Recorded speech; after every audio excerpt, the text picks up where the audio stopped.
সুধীমণ্ডলী, স্বাগত জানাচ্ছি সমসাময়িক বিষয় নিয়ে বৈশাখী টেলিভিশনের নিয়মিত আয়োজন ইস্পাহানী মির্জাপুর জিরো আওয়ারে। এই অনুষ্ঠান একই সঙ্গে বৈশাখী টেলিভিশনের ভেরিফাইড ফেসবুক পেজ এবং ইউটিউব চ্যানেলেও প্রচারিত হচ্ছে। আজ আমরা আলোচনা করব মধ্যপ্রাচ্যের রাজনীতি নিয়ে, যার শিরোনাম দিয়েছি অবিশ্বাস আর সন্দেহের বিশ্ব রাজনীতি।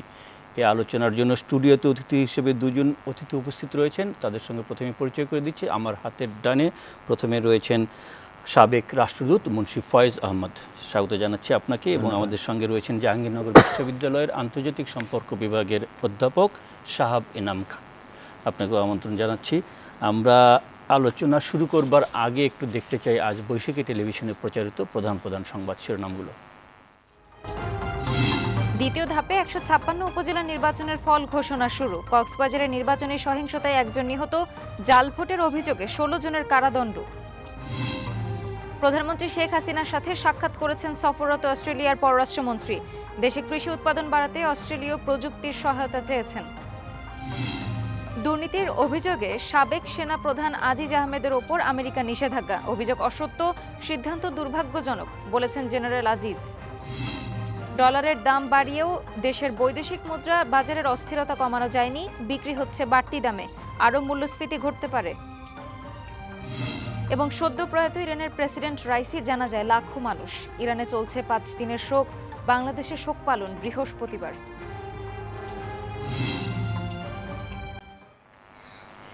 শিরোনামগুলো দেখছিলাম। সবশেষ শিরোনাম যেটি, ইরানের প্রেসিডেন্ট ইব্রাহিম রাইসি গতকাল হেলিকপ্টার দুর্ঘটনায় মারা গিয়েছেন, সেটি নিয়ে আমরা আলোচনা করতে চাই। তার এই মৃত্যু অত্যন্ত দুর্ভাগ্যজনক। একটি অনুষ্ঠান থেকে ফেরার পথে হেলিকপ্টারটি নিখোঁজ হয়। পরবর্তীতে 18 ঘন্টা পর উদ্ধারকর্মীরা সেই হেলিকপ্টারের ধ্বংসাবশেষ খুঁজে পান এবং হেলিকপ্টারের আরোহী ইরানের প্রেসিডেন্ট, পররাষ্ট্রমন্ত্রী, একজন প্রাদেশিক গভর্নর সহ 9 জন আরোহীর সবারই মৃত্যু পাওয়া যায়। আমরা সেই বিষয়টি নিয়ে আলোচনা করব। বাংলাদেশ ইরানের প্রেসিডেন্টের মৃত্যুতে বৃহস্পতিবার শোক পালন করবে, সেটিও একটি খবর।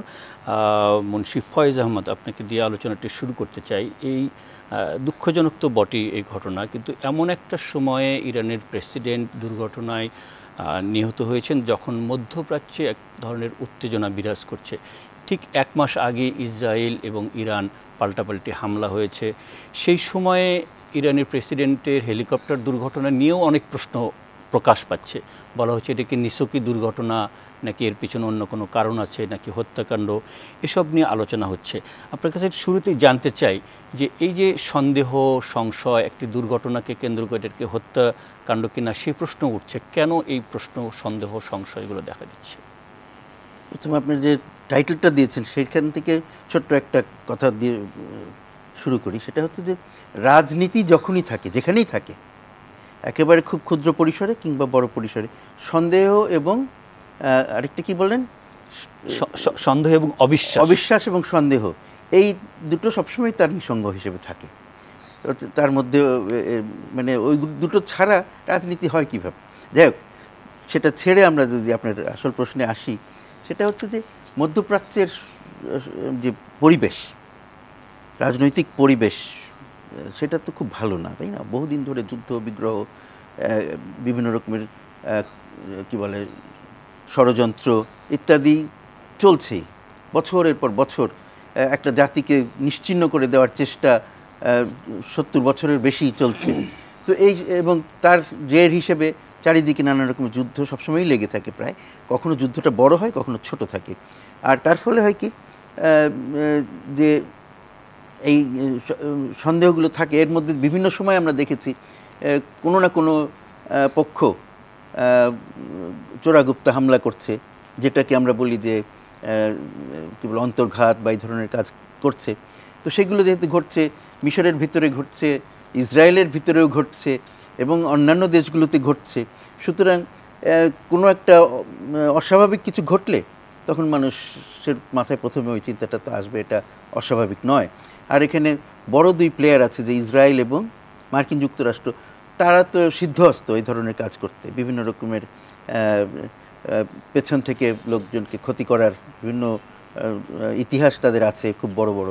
তো সুতরাং সেই জন্য মানুষের মাথার মধ্যে এগুলো আসে। কিন্তু যেটা হচ্ছে যে ঘটনাটা খুব আকস্মিক, তার ফলে মানুষ একটু ইয়ে হয়েছে। কিন্তু দুর্ঘটনা তো আকস্মিকভাবেই হয়, দুর্ঘটনা তো আর বলে কয়ে আসে না। সুতরাং এটাতে মানুষ যে হতবাক হয়েছে কিছুক্ষণের জন্যে, হঠাৎ করে তাদের চিন্তা ভাবনা করবার শক্তি হয়তো অনেকের লোপ পেয়েছিল। এখন সবাই চিন্তা করছে, তখন তাদের মাথার মধ্যে এই সন্দেহগুলো, এই ইয়েগুলো আসছে, শঙ্কাগুলো আসছে।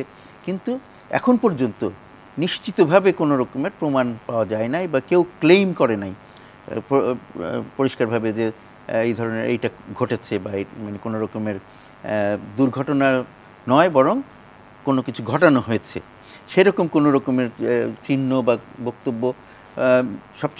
আমরা সবচেয়ে বেশি কার দিকে তাকিয়েছে এখানে? ইরানের দিকে।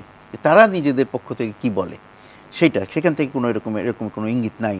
তারপরে যারা ঘটাতে পারে সম্ভাব্য, তাদের কাছ থেকেও এই ধরনের কোনো ইঙ্গিত নাই। তাদের বরং যেটুকু যারা বলছে, তারা বলার চেষ্টা করছে তাদের কোনো হাত নাই এটাতে। কিন্তু তারপরেও বিভিন্ন সূত্রে বিভিন্ন রকমের এটাকে কি বলা যায়, বিভিন্ন রকমের চিন্তাভাবনা করার চেষ্টা করছে লোকে। একে একে 5 হয় কিনা, 2-2 5 হয় কিনা, এরকম হিসাব করার চেষ্টা করছে। তো সেই একটা ইয়ে আছে। কিন্তু তারপরে আমাদের অপেক্ষা করতে হবে আরও নিশ্চিতভাবে ইয়ে করা যায় আসলে কি ঘটেছে। ইতিমধ্যে তো দুর্ঘটনার ইরানও তদন্ত শুরু করেছে, এবং রাশিয়া এবং তুরস্ক, ইরান এরা সবাই আলাদাভাবে তদন্ত করছে।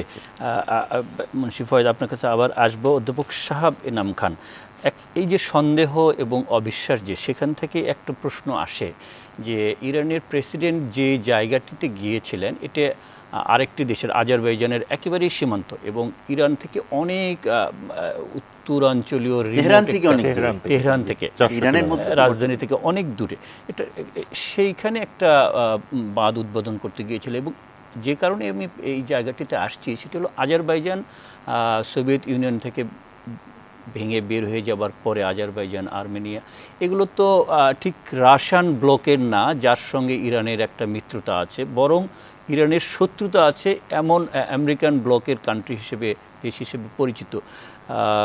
সেইখানে কি কোনো সন্দেহর এই যোগসূত্র, এই সন্দেহের কোনো যোগসূত্র দেখেন যে ওই সীমান্তে নিয়ে যাওয়া হয়েছে, বা পিছনে অন্য কোনো কারণ থাকতে পারে?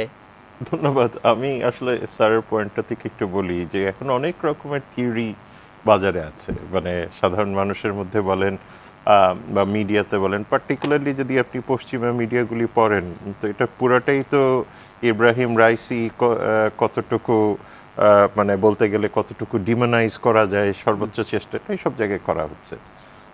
এবং সেই জায়গাতে আমার মনে হয় এই ধরনের অনেক রকমই চিন্তাভাবনা আছে যে পোস্ট সোভিয়েত যে রাষ্ট্রগুলি আছে সেইগুলির সাথে ইরানের সম্পর্ক সোভিয়েত ব্লকে যে কটা রাষ্ট্র আছে তাদের সাথে সবকটাই তার মোটামুটি ভালো। কারণ আজারবাইজানের সাথে তার একটা ইম্পর্টেন্ট জায়গা হলো যে বর্ডার আছে, তার ড্যাম, ওয়াটার ম্যানেজমেন্টের বিষয়গুলি আছে। তো সেই জায়গাতে তার সাথে ফাংশনাল সম্পর্ক খুবই ভালো। এবং আজারবাইজানকে যদি ধরা হয় যে মার্কিন যুক্তরাষ্ট্রের সাথে খুব ভালো সম্পর্ক, সেটাও আসলে খুব মানে যুক্তিযুক্ত হবে না। আজারবাইজানের যথেষ্ট একটা ভালো ডিপ্লোম্যাটিক রিলেশনশিপ আছে, কিন্তু এটা এমন কোনো একটা অবস্থানে নাই আজারবাইজান যে এখানে মার্কিন যুক্তরাষ্ট্র বা ইসরায়েল কিংবা ইরান বা রাশিয়া কেউ এটাকে ব্যবহার করে ইরানের মানে প্রেসিডেন্টের উপরে আঘাত আনার চেষ্টা করবে। সুতরাং সেটার আসলে কোনো জিও পলিটিক্যাল বা জিও স্ট্র্যাটেজিক বা ইন্টেলিজেন্স লেভেলে কোনো যৌক্তিকতা নাই। তো সেই কারণে আমি মনে করি না যে এইখানে এই মুহূর্তে আমাদের এমন কোনো ক্লু আছে যেটা থেকে এটাকে ধরা যেতে পারে। তবে নিশ্চিতভাবে এটা ঠিক যে এখানে মানে ইরানের এভিয়েশন হিস্ট্রি যদি আপনি নিয়ে থাকেন, সেটা কিন্তু রিমার্কেবলি খারাপ। মানে হলো আপনার যে ইরানিয়ান রেভলিউশনের পরে 1979-এ যখন ইরানের উপরে স্যাংশন দেয় এবং পরবর্তী সময়তে ইউরোপিয়ান ইউনিয়ন থেকে শুরু করে বহু দেশগুলি তার উপরে স্যাংশন দিয়েছে। কিন্তু সুতরাং এই যে আপনার 1979 থেকে 2024 পর্যন্ত যদি দেখেন, 197টার মানে অলমোস্ট মানে ঘটনা আছে, মানে অলমোস্ট লাইক 3335 জনের মতো মানুষ শুধু প্লেন দুর্ঘটনায় সেখানে মারা গেছে। এবং ইরানের যে এভিয়েশন ইন্ডাস্ট্রি আছে বা এভিয়েশন সেক্টর আছে, এইটার যে ব্যাকওয়ার্ড লিঙ্কেজ বা আপনি মনে করেন যে সাপ্লাই রুট, এটা কিন্তু ম্যাসিভলি ডিসরাপ্টেড। এখন অনেক প্রশ্নই থাকতে পারে যে তাহলে উনি আমেরিকান বেল হেলিকপ্টারে করে গেলেন কেন? তো সেই জায়গাতে আমার মনে হয় একটা কোয়েশ্চেন থাকেই, হয়তো বা সেইখানে সোভিয়েত জাহাজে উনি গেলেন না কেন। তো সুতরাং সেই জায়গা থেকেও অনেক ক্ষেত্রে মনে হয় যে একটা যেটা হয় যে ইস্যু অফ কমফোর্ট হতে পারে, যেটা স্যার আমাকে প্রোগ্রামের আগেই বলছিলেন যে দেখেন মানে অনেক রকমের কমফোর্ট জোন থাকে যে তারা ইউজ টু এই প্লেনগুলি চালিয়ে, আরেকটা থাকে যে খুব স্বাভাবিকভাবে কমপ্লেসেন্স, খুব বেশি রকমের কমপ্লেসেন্স হয়ে গেছিল, যে কারণে তারা এই প্রেসিডেন্সিয়াল ট্রান্সপোর্টেশনে বড় রকমের কোনো পরিবর্তন আনেনি। যেটাই বলা হোক না কেন, এতে নিশ্চিতভাবেই ইরানিদের একটা বড় দুর্বলতা কিন্তু বেরিয়ে আসছে, যেখানে আমাদেরকে অপেক্ষা করার আছে যে কোনো এভিয়েশন অ্যাক্সিডেন্টের ক্ষেত্রে কিন্তু সরাসরি মানে অল্প 2-4 দিনের মধ্যেই একটা ফরেন্সিক রিপোর্ট আসে না, কিন্তু অনেক সময় লাগে, মানে ইট টেকস ইয়ার্স সামটাইমস। আপনি MH370 ধরেন না কেন, এখনো পর্যন্ত রিজলভ করা যায়নি। ফলে সেই জায়গাতে ইভেন আপনি ভারতে দেখেন বিপিন রাওয়াত জেনারেল, ওনার হেলিকপ্টারটা যে পড়ে গেল, সেইটারই আপনি দেখেন তদন্ত পুরোপুরি কিন্তু ডিসক্লোজার এখন আসেনি। সুতরাং সেই জায়গা থেকে আমি মনে করি যে দুর্ঘটনার যে চান্সেসগুলি এবং এভিয়েশন রেকর্ড যদি দেখেন এবং তাদের যে প্রকিউরমেন্ট, এখনও চাইলেও কিন্তু তারা এয়ারবাস কিনতে পারছে না, বোয়িং কিনতে পারছে না। সুতরাং তাদেরকে কিছুটা হয় রাশিয়ান উড়োজাহাজগুলির উপরে ডিপেন্ড করতে হয়, সেটার সংখ্যাও খুব কম, অথবা এখন যে চাইনিজদের CE-191 বা 919 কি একটা এসছে, সেটাও কিন্তু এখন পর্যন্ত বাজারে আসেনি। সুতরাং তাদের এই জায়গাতে আমার মনে হয় একটা ঘাটতি আছে। আর আরেকটা বিষয় যে চীন, রাশিয়া, টার্কি এরা নিশ্চিতভাবে এই ইনভেস্টিগেশনটা করবে, এটা তাদের জিওপলিটিক্যাল ইম্পর্টেন্সের কারণেই করবে। সুতরাং তারা চুল চেরা এটাকে করে বের করার চেষ্টা করবে এক্সটার্নালিটি আছে কিনা। সেই ক্ষেত্রে আমাদেরকে অপেক্ষা করতে হবে যে তারা এক্সটার্নাল কোনো ক্রেডিবল সোর্সেস পায় কিনা, এই ধরনের ঘটনার সাথে এক্সটার্নাল কোনো অ্যাক্টরের সম্পর্ক আছে কিনা, সেটা দেখার জন্য। জি, ধন্যবাদ। আবার আসছি আপনার কাছে অ্যাম্বাসেডর মুন্সিফ ফয়েজ। এই যে 1979 থেকে 2024 এতগুলো বছর পরেও আমেরিকার ফেলে যাওয়া অথবা পরিত্যক্ত অথবা যেভাবে হোক ইরানের দখলে আসা বেল 121 এই হেলিকপ্টার 212 হেলিকপ্টার যে ব্যবহার হচ্ছে এখনও ইরানে, কিন্তু অধ্যাপক সাহাব যেটা বলেছেন যে তাদের কিনতে পারছে না, অন্য অন্য ডিসরাপশন আছে সাপ্লাই লাইন, কিন্তু দেখুন চীনের সঙ্গে তাদের সম্পর্ক ভালো, রাশিয়ার সঙ্গে তাদের সম্পর্ক ভালো, এবং রাশিয়ার হেলিকপ্টার চপার অনেক আধুনিক, যে M16, 17 সেগুলোও তো তাদের কি পাওয়া খুব দুঃসাধ্য ছিল, এখনও আমেরিকার ফেলে যাওয়া সেগুলো। আমি এইভাবে দেখি জিনিসটা, তাদের যে সামরিক ব্যবহারের জন্য যেসব হেলিকপ্টার প্লেনে তারা ব্যবহার করছে, সেখানে নিশ্চিতভাবে তারা রাশিয়ান এবং চীনা প্লেন হয়তো ব্যবহার করছে, কিন্তু এইসব ব্যাপারে তারা প্রথম থেকে অভ্যস্ত, ওই যে একটা কথা কমফোর্ট লেভেল বা হ্যাবিচুয়েটেড, তারা এইটাই ব্যবহার করে আসছে এতদিন। সমস্যাটা হচ্ছে কোথায়, যে এখনও কিন্তু এই বেল 212 বা এই জাতীয় হেলিকপ্টার কিন্তু এখনও অনেক দেশে ব্যবহার হচ্ছে, খোদ মার্কিন যুক্তরাষ্ট্রেও ব্যবহার হচ্ছে, কিন্তু সেখানে তারা যখন করে, যদিও নতুন করে তারা হয়তো স্পেয়ার পার্টস তৈরি করে না, কিন্তু দে হ্যাভ দি সাপ্লাই। কিন্তু ইরানের সমস্যা হলো তাদের সাপ্লাই নাই, মেইনটেইন করতে পারে। তাদের কি হয়, তারা ওই যে পুরনো যে পশ্চিমা যে জাহাজগুলো ব্যবহার করছিল, হেলিকপ্টার হোক উড়োজাহাজ হোক, সেগুলোতে তারা বেশিরভাগ ক্ষেত্রে কী করছে, ক্যানিবালাইজ করছে। মানে ধরেন একটা স্পেয়ার পার্টস দরকার, তখন অন্য একটা প্লেন কোনো কারণে হয়তো খারাপ হয়ে গেছে, এটার ব্যবহার করা যাবে না, ওইটার মধ্যে থেকে পার্টস বের করে এনে ব্যবহার করছে। এইভাবে কিন্তু তারা অনেক কাজ করছে। আর কিছু হচ্ছে কি, সম্ভবত এটা আমি গেস করছি, কারণ আমার কাছে খুব স্ট্রং হার্ড নিউজ নাই, যে তারা নিজেরাও কিছু তৈরি করে, দেখে দেখে তারা এটা যখন মানুষ ঠেকায় পড়ে তখন কিন্তু অনেক কিছু করে। ঠেকায় পড়লে কী করে, যেমন একটা উদাহরণ দিই ছোট্ট, যে মার্কিন যুক্তরাষ্ট্র এবং তার মিত্ররা মিলে চীনকে আর মাইক্রোচিপস দিবে না। তখন প্রথমে চীন কিন্তু সবার সাথে মিলেমিশে মাইক্রোচিপসের কিছু ইনগ্রেডিয়েন্ট তাদের কাছ থেকে অন্যরা নিয়ে মাইক্রোচিপস বানিয়ে আবার তাকে বিক্রি করতো, ভালোই চলছিল, সেটা এখন বন্ধ করে দিয়েছে। এখন চীন কী করছে, নিজেরা মাইক্রোচিপ বানাচ্ছে এবং মাইক্রোচিপে they are becoming self sufficient and they are going to sell to the world market. এইটা এখন ভয়ের কারণ হয়ে গেছে। সুতরাং আমাকে যদি বিপদে ফেলে তখন আমি অনেক রকমের শিখে ফেলি। তো সেই রকম ইরানও নিশ্চয়ই অনেক কিছু করছিল, যার জন্য তারা এটা এখনও ব্যবহার করতে পারছিল, যেখানে তাদের না, কিন্তু অন্যরা ব্যবহার করছে, তারাও ব্যবহার করছিল। হয়তো একটা ব্ল্যাক মার্কেটে হয়তো তারা কিছু স্পেয়ার পার্টস আনছে, কিছু স্পেয়ার পার্টস তারা ক্যানিবালাইজ করছে, কিছু স্পেয়ার পার্টস তারা নিজেরা তৈরি করছে। এগুলো করে তারা এগুলোকে সচল রেখেছে এবং এই পর্যন্ত যদিও অনেকগুলো দুর্ঘটনার কথা বলা হলো, তারপরেও তাদের যে সিভিলিয়ান ইউজে এই প্লেনগুলো ভালোই চলছিল এবং তারা বেশ এটাতে কমফোর্টেবল ছিল, তার জন্যই তো এটা ব্যবহার করেছে। ওই প্লেনে গেছে, ওই প্লেনে ফিরছে, ওই এয়ারক্রাফটে। কেমন আরেকটি কথা অনেকে বলছে, আমি সেটাতেও খুব গুরুত্ব দিই না, যদিও বলা হচ্ছে যে 3টে প্লেন ছিল ইয়েতে, তাদের কনভয়েতে 3টে হেলিকপ্টার, বাকি 2টো হেলিকপ্টার প্রেসিডেন্টকে, ওরা তো ওদের দায়িত্ব ছিল একে এসকর্ট করা, সেটা না করে ওরা ফেলে চলে গেল কেন? এই কথাটার মধ্যে আমার মনে হয় একটু ভুল আছে, বোঝার ভুল। 3টে হেলিকপ্টারে 3টাতেই গুরুত্বপূর্ণ ব্যক্তিত্ব ছিল, ভাগ করে তারা উঠেছিল। এবং যখন এরকম বিশাল খারাপ ওয়েদার হয়, একেবারে কেউ কোনো কিছু দেখা যাচ্ছে না সামনে পিছনে, তখন কি হয়? তখন যার যার জন্য যে নিজের সেফলি চলে যেতে পারি কিনা, নিজের প্যাসেঞ্জার কিনি, সেটাই তখন পাইলটের চেষ্টা থাকে। সুতরাং অন্য সেফটির কথা চিন্তা করলে তো তার তখন হয় না। তো সেরকম আমরা হয়তো অন্যদেরকে দোষ দিচ্ছি, অবশ্য আসল কথা আমরা পরে জানবো, কিন্তু আমি মনে করি যে এটা আননেসেসারি একটা হাইপ করা হচ্ছে, এটাও আমার মনে হয় না সঠিক। তো এইখানে আরেকটা বিষয় আলোচনা হচ্ছে, যেমন 3টে হেলিকপ্টার আপনি বলেছেন যে 2টো চলে আসলো, ওকে ফেলে আসলো কেন? একইভাবে আরেকটা আলোচনাও খুবই হচ্ছে, সেটি হলো যে দেখুন ওয়েদার ফোরকাস্ট, মানে একটা হেলিকপ্টার ওঠার জন্য বা উড়োজাহাজ চলার জন্য যে তার যে আবহাওয়ার তথ্য উপাত্ত দরকার, সেগুলো অনেক মানে শর্ট টার্ম এবং দীর্ঘ সময়ের জন্য কিন্তু পায়। আপনার কথাটা ঠিক, আপনি যেটা বলতে চাচ্ছেন আমি বুঝতে পারছি, কিন্তু সেখানে একটা জিনিসের মধ্যে গত 2 দিন ধরে আলাপ আলোচনা হচ্ছে তো, আজকাল আর গতকাল, সেখানেও একজন বাংলাদেশি একজন সাংবাদিক ওখানে কাজ করেন, গাজী আব্দুর রশিদ, তিনি বলছিলেন, তার সাথে কথা হচ্ছিল, তিনি বলছিলেন যে তেহরানে কাজ করেন, হ্যাঁ, ওদের রেডিওতে। তো সেখানে ওদের মধ্যে একটা বাংলা ডিভিশন আছে, সেখানে বাংলা ইয়েতে কাজ করে। তো উনি বলছিলেন যে না, ওখানে যেই জায়গায় ঘটনাগুলো ঘটেছে, ওখানে আবহাওয়ার কোনো খুব দীর্ঘমেয়াদী কোনো রকমের করা যায় না, আগের থেকে প্রেডিক্ট করা যায় না কীরকম হবে, সারাক্ষণ পাল্টাচ্ছে। তো সেরকম একটা সিচুয়েশনে তারা পড়ে গেছে, এটা হলো ওনার বক্তব্য, সেটা আমি বলছি আর কি, যে হতেই পারে।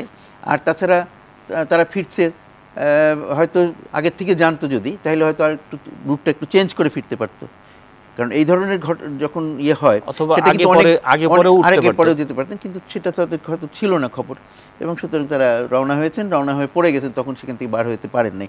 এরকম ঘটনা তো আর এখানে খালি না, মার্কিন যুক্তরাষ্ট্রের মতন এত দেশেও তো মানুষ আবহাওয়ার মধ্যে পড়ে প্লেন হেলিকপ্টার ধ্বংস হচ্ছে, তাই না, খারাপ আবহাওয়ায়। সুতরাং সব দেশেই হয় এগুলো। সুতরাং যখন কপালে দুঃখ থাকে এভাবে হতে পারে, দুর্ঘটনা এভাবে ঘটতে পারে, এবং এখন পর্যন্ত এমন কোনো নিশ্চিত কোনো কেউ বলছেন না যে না দুর্ঘটনা ছাড়া এটা অন্য কিছু। সুতরাং যতক্ষণ পর্যন্ত সেরকম কোনো কিছু না আসছে, ততক্ষণ পর্যন্ত আমরা ধরে নিব যে এটা একটা অত্যন্ত দুর্ভাগ্যজনক দুর্ঘটনা। যারা ইয়েতে মারা গেছেন, আমরা তাদের জন্য দোয়া করি। তারা সবাই মুসলমান, আমার ধারণা যে সবাই মুসলমান ছিলেন, তো তাদের জন্য দোয়া করি, আল্লাহ যেন তাদেরকে বেশ নেন। কারণ একটা কথা আছে যে কোনো মুসলমান যদি অপঘাতে মৃত্যু হয়, তাহলে সে শহীদের দরজা পায়। তো সেইটা, এবং এই যে দেখেন ওখানে কিন্তু তার খুব পপুলারিটি আছে, যদিও এনার ব্যাপারে হিজ কয়টা কি বলা যায়, তার ব্যাপারে নানান রকমের মতবাদ আছে, খুব মানে ডানপন্থী রক্ষণশীল প্রেসিডেন্ট হিসেবে পরিচিত ছিলেন, এবং উনি ক্ষমতায় আসার পরপরই নিজের অবস্থানটাকে দৃঢ় করার জন্য বেশ শক্ত হাতে কিছু কাজ করেছিলেন, যেগুলো খুব কিন্তু পপুলার না। কিন্তু ওয়ান্স হি সেটেলড ডাউন, আর তারপরে যে আন্তর্জাতিক যে বিষয়গুলো, সেগুলোর ব্যাপারে, আঞ্চলিক যে বিষয়গুলো, সেগুলোর ব্যাপারে তিনি এবং তার পররাষ্ট্রমন্ত্রী দুজনই কিন্তু অত্যন্ত দক্ষতার সাথে আমরা সেই বিষয়টিতে আসবো। একটা মুন্সি ফয়েজ, আপনাকে একটু থামিয়ে দিচ্ছি, ওই প্রসঙ্গেও আলোচনা হবে, একটা বিরতির সময় হয়েছে। প্রিয় দর্শক, আপনারা দেখছেন জিরো আওয়ার, আমরা আলোচনা করছি অবিশ্বাস আর সন্দেহের বিশ্ব রাজনীতি, ইরান প্রসঙ্গ নিয়ে। এই আলোচনায় ফিরছি ছোট্ট একটা বিরতির পর, আমাদের সঙ্গেই থাকুন।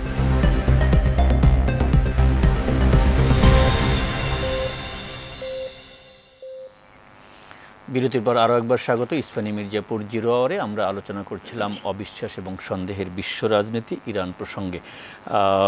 ইরানের প্রেসিডেন্ট হেলিকপ্টার দুর্ঘটনায় মারা গিয়েছেন। এটি দুর্ঘটনা নাকি হত্যা এই বিষয়ে জানতে আরও আমাদের অপেক্ষা করতে হবে, প্রকৃত তদন্ত শেষ না হওয়া পর্যন্ত। কিন্তু ইরানের প্রেসিডেন্ট ক্ষমতায় আসার পর মাত্র 3 বছরে মধ্যপ্রাচ্যে ইরানকে যে গুরুত্বপূর্ণ স্থানে নিয়েছিলেন এবং মধ্যপ্রাচ্যের রাজনীতিতে যে প্রভাব বিস্তার করেছিলেন, তার নেপথ্যে পেছনে ভাবা হয় যে ইরানের প্রেসিডেন্ট রাইসির গুরুত্বপূর্ণ মুখ্য ভূমিকা ছিল। তার মৃত্যুতে মধ্যপ্রাচ্য এবং ইরানের রাজনীতিতে কী ধরনের পরিবর্তন আসতে পারে, আমরা একটু সেই প্রসঙ্গে আলোচনা করতে চাই।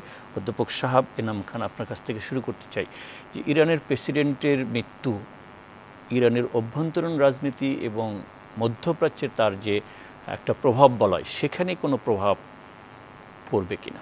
প্রথম কথা হলো যে যদি দুর্ঘটনা প্রমাণিত হয় তাহলে আসলে মধ্যপ্রাচ্যের পররাষ্ট্রনীতি বা ভূকৌশল বা ভূ রাজনীতিতে সিগনিফিক্যান্ট কোনো পরিবর্তন আসবে না। এটার মেইন কারণটা হলো যে ইরানের পররাষ্ট্র নীতিতে অনেক বেশি চেক অ্যান্ড ব্যালেন্স কাজ করে। সুতরাং সেইখানে শুধুমাত্র যে প্রেসিডেন্ট একা সর্বোচ্চ ক্ষমতা ব্যবহার করতে পারেন তা না, কারণ এখানে সুপ্রিম লিডার আলী খোমেনি যেরকম একটা রিলিজিয়াস কাউন্সিল যেরকম একটা ডাইরেক্টিভ দেয়, এবং সেই ক্ষেত্রে ইরানিয়ান রেভলিউশন গার্ড কোর্প যেটা, তাদেরও একটা বড় রকমের ভূমিকা থাকে।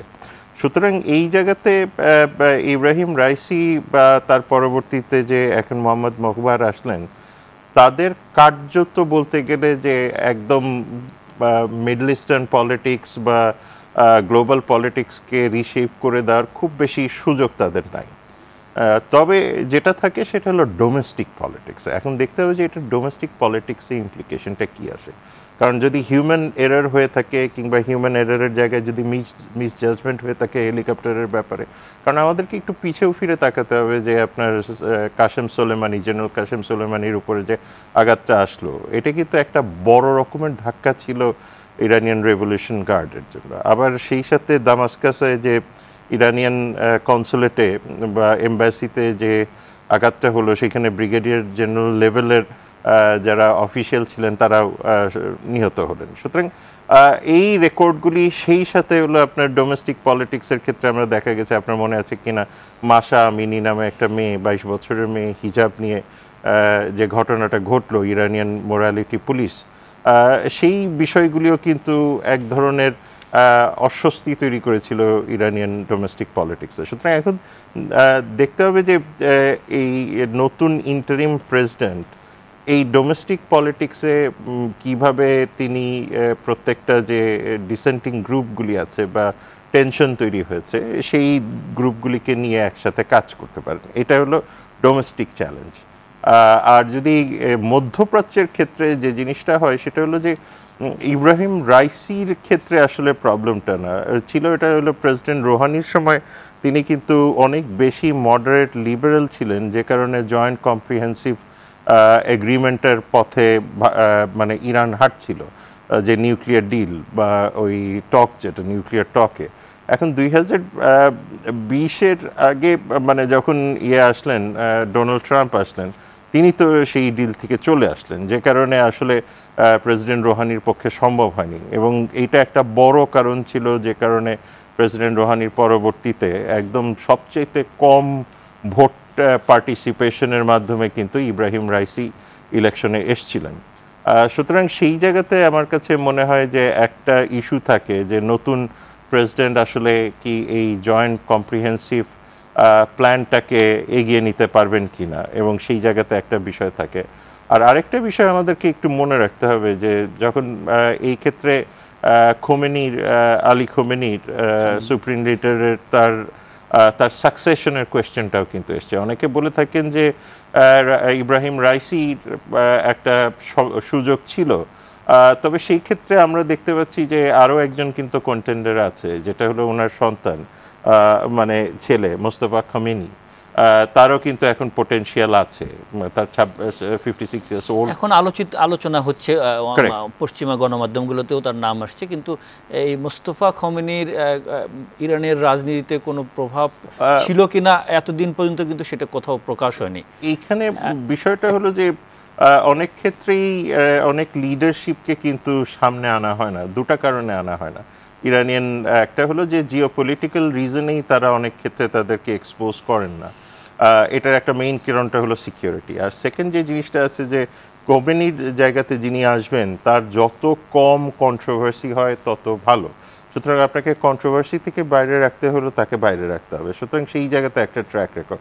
আবার অন্যদিকে যদি মোহাম্মদ মোখবারের ইয়েটা দেখেন, তিনি কিন্তু 14 বছর ধরে যে সুপ্রিম লিডারের যে ফান্ড যেটাকে সেতাদ বলে, ওই সেটাদের কিন্তু মানে এক্সিকিউশন করার দায়িত্বটা তার, মানে $10 বিলিয়ন যে ফান্ডটা আছে, সুতরাং সেই সব দিকে আপনি তিনিও কাছাকাছি ঘনিষ্ঠ, এক্স্যাক্টলি, যে কারণে এখন সাকসেশন প্ল্যানটা কি হবে এটাও একটা দেখার বিষয়। সেটা ইরানের অভ্যন্তরীণ রাজনীতি কি হবে আরও অপেক্ষা করতে হবে, নির্বাচনেরও বিস্তারিত তফসিল ঘোষণা করা হয়েছে, কিন্তু আঞ্চলিক রাজনীতিতে ইরানের একটা বড় ভূমিকা ছিল, বিশেষ করে ইসরায়েলের সঙ্গে এক ধরনের ছায়া যুদ্ধ, যেখানে হামাস, হিজবুল্লাহ, হুথি এদেরকে ইরান সহযোগিতা এবং সমর্থন দিয়ে আসছিল। সেই জায়গাতে ইরানের প্রেসিডেন্টের এই নিহত হওয়ার পর কোনো পরিবর্তন হবার আশঙ্কার সম্ভাবনা দেখেন কিনা? আমার মনে হয় না।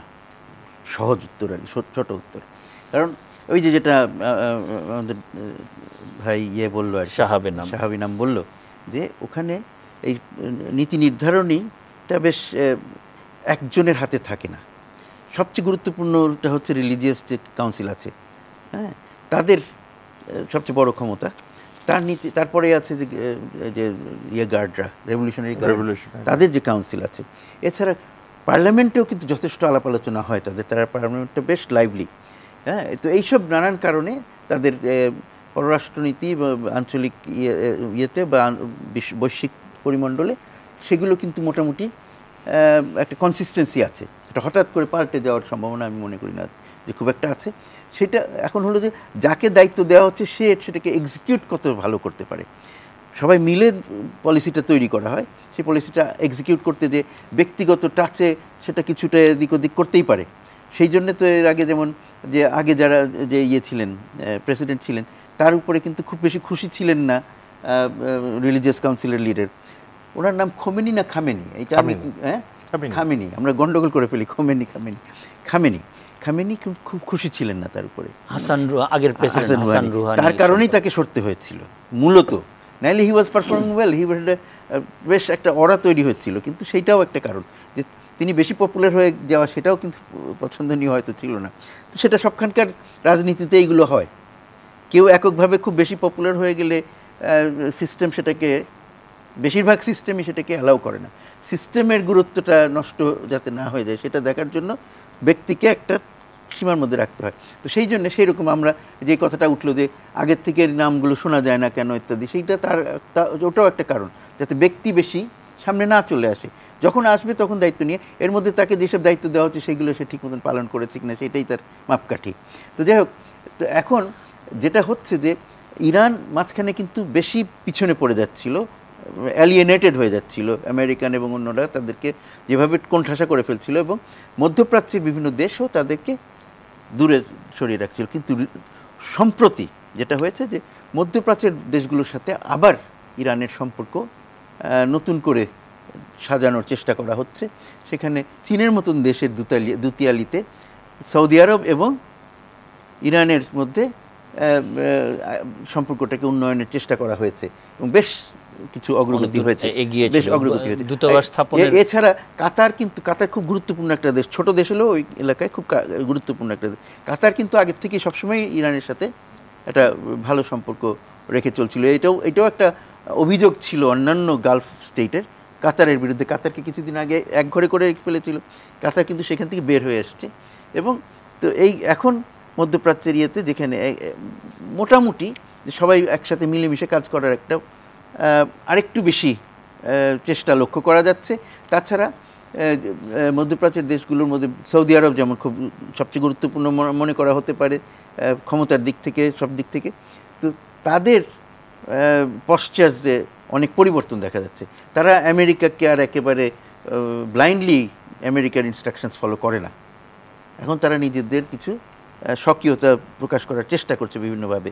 তাদের অভ্যন্তরীণ একটা খুব সরল প্রশ্ন যে মানুষের মুখেও এটি আলোচিত হচ্ছে, শোনা যাচ্ছে যে ইরান যেভাবে ফিলিস্তিনের পক্ষে ছিল ইসরায়েলের বিরুদ্ধে এবং এই গণহত্যার বিরুদ্ধে খুবই সোচ্চার, সেখানে ইরানের প্রেসিডেন্টের নিহত হওয়ার ঘটনায় ইসরায়েলের সুবিধা হয়ে গেছে কিনা? একটা টেম্পোরারি একটা তো ধাক্কা তো আছে, সেটা তো অস্বীকার করা যায় না, তাই না? যে কোনো দুর্ঘটনায় একটা ধাক্কা দেয়, কিন্তু সেই ধাক্কা কাটিয়ে উঠবার মতন ক্ষমতা ইরানের আছে বলে আমি বিশ্বাস করি। এখন আমার মনে হয় সবাই সেটা জানে, কারণ ওদের যে স্ট্রাকচারটা, তাদের যে সিস্টেমটা, সেইটা কিন্তু তাদেরকে ধরে রাখে। তো সেইটা একটা খুব গুরুত্বপূর্ণ জিনিস। আর তাছাড়া এটা বরং যেটা হবে, যেটা বলতে পারি আমরা বরং, যে অন্যান্য দেশগুলো যদিও তারাও বুঝতেছে যে আমাদের লোককে মেরে ফেলছে, কিন্তু আমরা সোচ্চার হতে পারছি না। বড় বড় দেশ, আশেপাশের দেশগুলো কিন্তু যথেষ্ট সোচ্চার হচ্ছে না। তারা হয়তো বিভিন্ন সময় বিভিন্ন রকম যে সাহায্য পাঠানো ইত্যাদি এগুলো করছে, কিন্তু ইসরায়েলের বিরুদ্ধে সত্যিকার অর্থে সোচ্চার হচ্ছে পারছে না। কেন? মার্কিন যুক্তরাষ্ট্রের চাপে। সেইখানে ইরান দেখিয়ে দিয়েছে যে কী করা যায়, এবং সেইটা মানে সেটা সবাই নকল না করলেও, ফলো না করলে, অনুসরণ না করলেও, কিন্তু সেটার একটা ওই এলাকার মানুষের মনের মধ্যে যে গড়তে, জনমত গড়তে কিন্তু সাহায্য করছে। আমার মনে হয় যে সেটা খুব গুরুত্বপূর্ণ এবং সেটা চালু থাকবে। আর তাছাড়া আরেকটা জিনিস এখানে আছে, যে তুরস্ক ইরান একসময় কাছাকাছি ছিল না, এখন কিন্তু তুরস্ক ইরানের মধ্যেও অনেক, কারণ তুরস্ক ওখানে খুব গুরুত্বপূর্ণ একটা দেশ। একসময় তুরস্ক কিন্তু ইসরায়েলের সাথে ভালো সম্পর্ক তৈরি করেছিল, কিন্তু আস্তে আস্তে সেখান থেকে সরে এসছে অনেকটা, এবং ইরানের সাথে তাদের সম্পর্ক অনেক ঘনিষ্ঠতর হয়েছে। এবং এই যে গাজায় যে এখন যে এটা হচ্ছে, তাতে তারাও খুব সোচ্চারভাবে এই ঘটনা মধ্যপ্রাচ্যের রাজনীতিতেই একটা পরিবর্তন এনেছিল এবং আগে ঠিক কিছু পরিবর্তন হচ্ছিল, সেইগুলো সুর শোনা যাচ্ছিল। জি, ধন্যবাদ। আমরা আরেকটি বিরতি নেব, বিরতির পর আবারও এই আলোচনায় ফিরব। অধ্যাপক সাহাব, আপনার কাছেও আসবো। সুপ্রিয় দর্শক, আমাদের সঙ্গে থাকুন, ফিরছি ছোট্ট একটা বিরতির পর।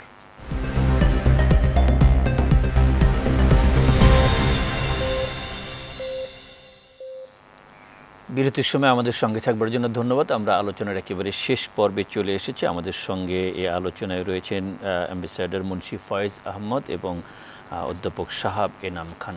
অধ্যাপক সাহাব, আপনার কাছ থেকে আবার শুরু করি যে এই ঘটনার পর আমেরিকা এবং ইসরায়েল, ইরানের যে শত্রু দুই দেশ মনে করা হয়, তারা কিন্তু আনুষ্ঠানিকভাবে কোনো প্রতিক্রিয়া জানায় না। কিন্তু গতকালকে ইউএস স্টেট ডিপার্টমেন্টের একটি ব্রিফিংয়ে মুখপাত্র ম্যাথু মিলার বলেছেন, এই দুর্ঘটনার পর ইরান আমেরিকার সাহায্য চেয়েছিল উদ্ধার কাজে, কিন্তু তারা কোনো সাড়া দেয় নাই।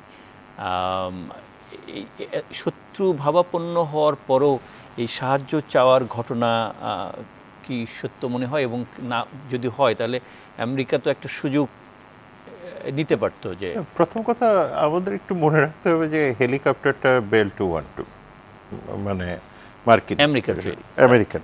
সুতরাং সেই জায়গাতে ইরানের জন্য যে কোনো সাহায্য চাওয়াটা খুব স্বাভাবিক।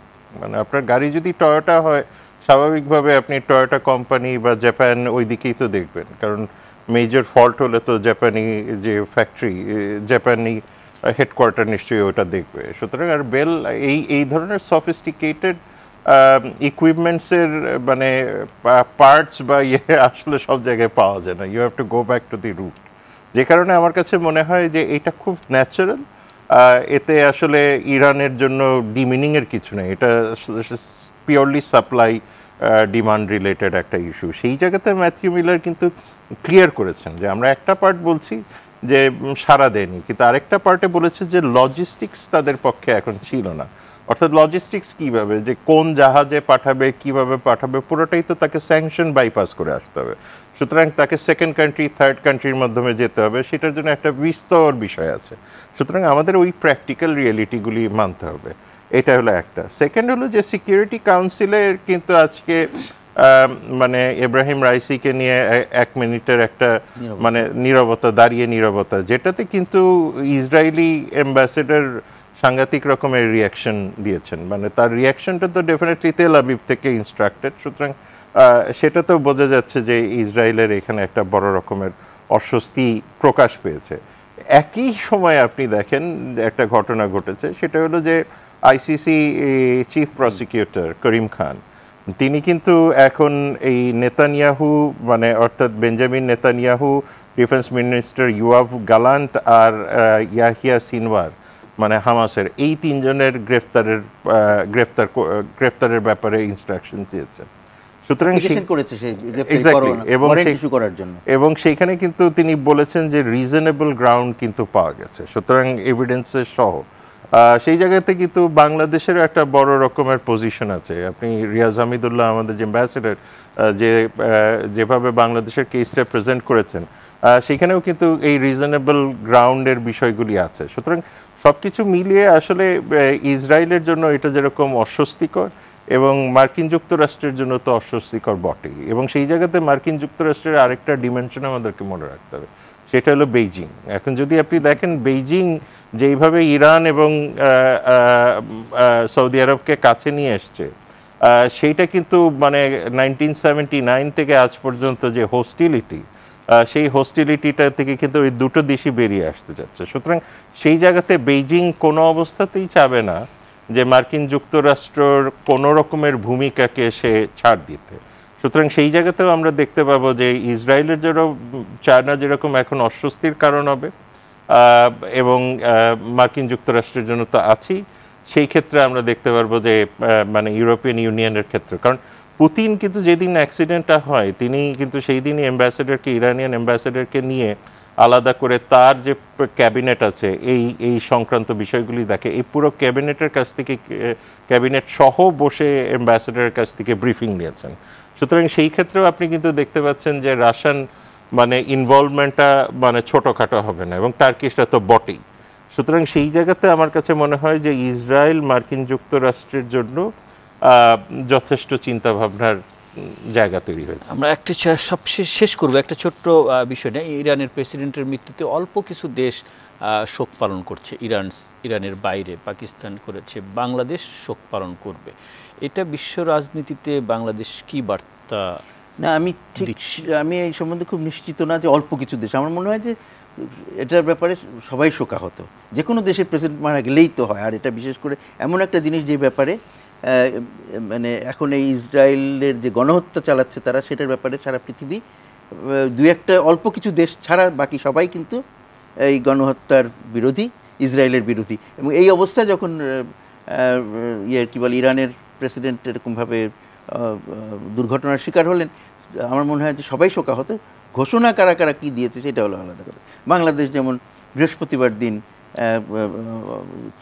কী বলে জাতীয় পতাকা অর্ধনমিত রাখবে, এবং ভারত সবাই শোক প্রকাশ করছে।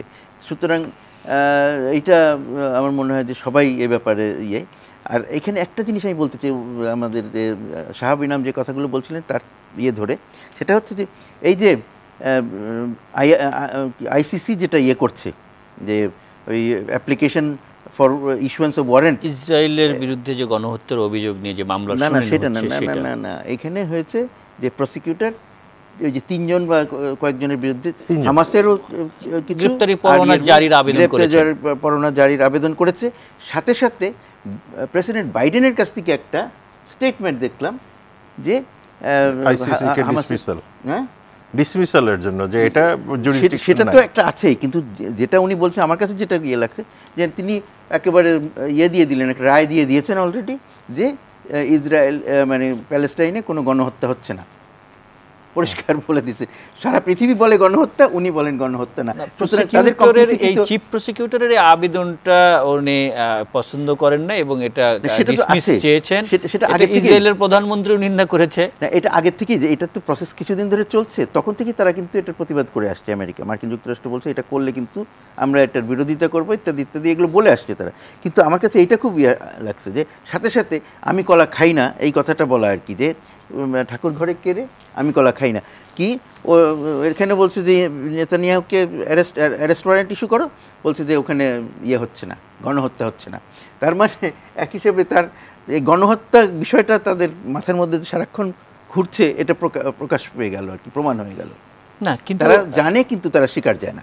কিন্তু অধ্যাপক সাহাব, ছোট্ট 1 মিনিটে, আমেরিকার কিন্তু একটি রিপোর্ট ছিল যে তাদের অস্ত্র ব্যবহার করে গণহত্যা হয়ে থাকতে পারে, মে হ্যাভ ওয়ার ক্রাইমস কথাটা বোধহয় ব্যবহার করেছে, গণহত্যা না বলে তারা ওয়ার ক্রাইমস বলেছে। ওয়ার ক্রাইম, ওয়ার ক্রাইমস আর জেনোসাইডের মধ্যে ডেফিনেশনাল ডিফারেন্সেস আছে। সুতরাং সেই জায়গাতে আমার মনে হয় যে মার্কিন যুক্তরাষ্ট্র ওয়ার ক্রাইমস ব্যবহার করাটা তার জন্য অনেক বেশি সেফ হয় জেনোসাইডের চেয়ে। কারণ এইখানে আপনাকে মনে রাখতে হবে যে ইসরায়েল বা ইউএস দুইটার একটাও কিন্তু আইসিসির মেম্বার না, সুতরাং তাদের জন্য এটা লিগালি বাইন্ডিং হওয়াটা খুব ডিফিকাল্ট।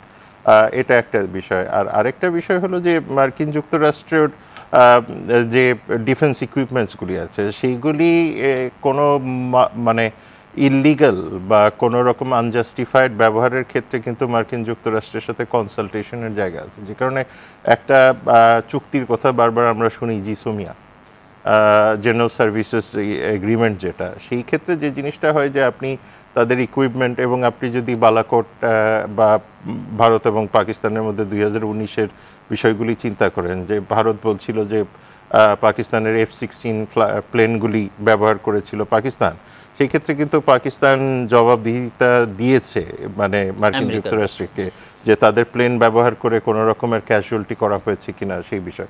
সুতরাং এইগুলি একটু আমার মনে হয় যে অনেক ক্ষেত্রেই আমরা দেখি যে মানে দেশভেদে হয়তো বিভিন্ন রকমের অ্যাপ্রোচ বিভিন্ন দেশ নিয়ে থাকেন।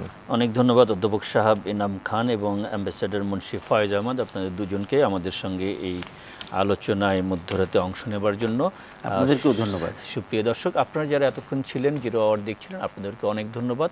আগামীকাল দেখা হবে, সে পর্যন্ত সবাই ভালো থাকুন, শুভরাত্রি।